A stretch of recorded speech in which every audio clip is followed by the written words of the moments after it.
Back live tonight, here on In Focus, the ANC has invited all political parties represented in Parliament to form a government of national unity. The party's National Executive Committee met in Ekurhuleni to find a way forward following last week's election. The ANC has been forced to form a coalition government with other political parties for the next 5 years after losing its majority. ANC President Cyril Ramaphosa says the agreement for the national unity or government of national unity would be focused on tackling the country's most pressing issues. All right, let's take you now live to Vuyo Mvoko. He's alongside Junior Khumalo. They are outside the Birchwood, or they are at the Birchwood Hotel, and they were in that room as President Cyril Ramaphosa was delivering those closing remarks. Vuyo, what is coming out strongly for you from what the deliberations have been? I mean, it's been a long day. Took almost the whole day to get to this point. A long day indeed, Tawo, and after more than 12 hours of what the ANC president just called robust and constructive discussions, they have come to a conclusion that the government of national unity was the way to go. Of course, throughout the day, that's exactly what we've been saying, that this was the preferred position, but of course the ANC telling us earlier that it was important for everybody to have a say so that there is buy-in to whatever position the ANC NEC may have arrived at. That position, of course, also being the position that the National Working Committee of the ANC, which is a much reduced number of people who, of course, belong to the National Executive, recommended after considering all options. And I'm going to bring in my colleague Junior Khumalo here.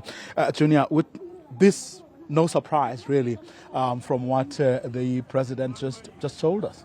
Indeed, that is the safest option that the ANC could have gone with because there was a lot of uncertainty and a lot of individuals within the ANC not wanting the ANC to go outrightly with the DA or with the EFF and the MK party. So going with the government of national unity and speaking to all the parties that have received votes and received seats in the National Assembly seems to have been the safest option for the ANC. Of course, I mean, the ANC president said, look, I mean, the NEC deliberated thoroughly on this and they felt that the broadest unity of South Africans is what should prevail at the moment, but also it is important for all political parties across the political spectrum after what it called a toxic election campaign to actually come together and act together and of course put the nation first. Indeed, when you're speaking about that toxic campaign that the president spoke about, he said that's why there is now a need for a national dialogue. So all parties to come together as well as citizens as well as civil society organizations and speak about the type of South Africa that they want to see under this government of national unity. So those were very strong words from the ANC, but also the ANC still remained very bullish, saying that because they got 40% of that electoral vote, there was no government that could be constituted without the ANC itself.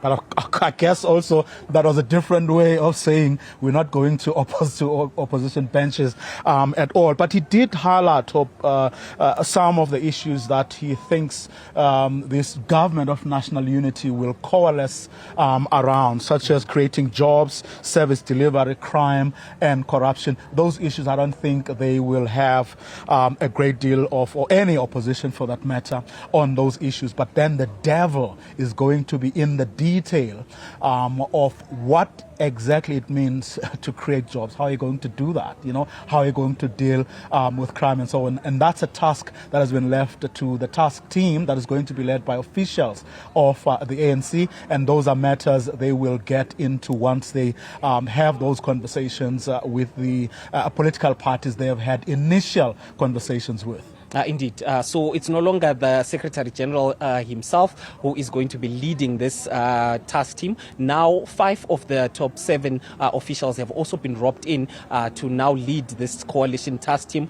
They will go and speak to all of the parties that have actually received seats in the National Assembly, and they are going to come up with how these issues are going to be dealt with. But there was also something significant that the president actually spoke about. He did indicate that any party seeking to cause instability, we will not entertain such a party. We know that a party like Umkhonto we Sizwe has been wanting the constitution to be scrapped. They've been threatening to basically boycott even the first sitting of the National Assembly as well. So that may be a sign to say that we are not willing to engage this party if it still reiterates those stances. But we did see this afternoon the Umkhonto we Sizwe party actually coming out in a statement saying that they are willing to engage with the ANC and there will be a meeting in due course.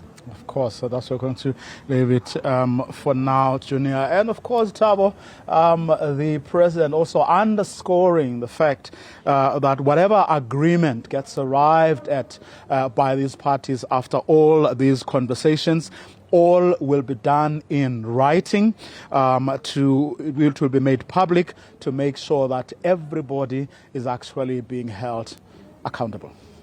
Indeed, and I suppose what's standing out for many is this question of being able to deal with those who are not going to be towing the line and are going to create instability. How is the question the ANC plans to do that?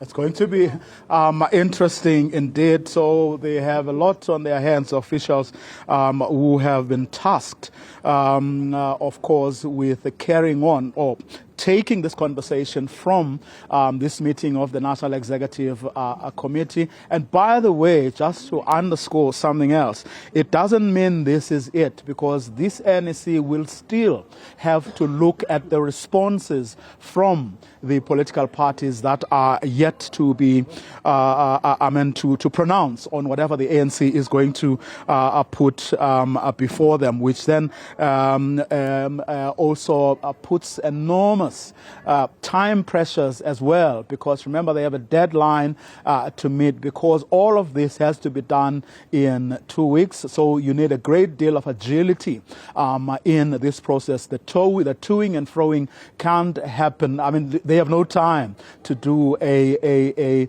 lot of that, because Parliament has to be constituted within the next 2 weeks, and all of that has to be done on time, and all, of course, the boxes would need to have been ticked by then. So it's going to be a very interesting one indeed, Thabo. That's Vuyo Mvoko live for us. Much appreciated, Bravi. Out and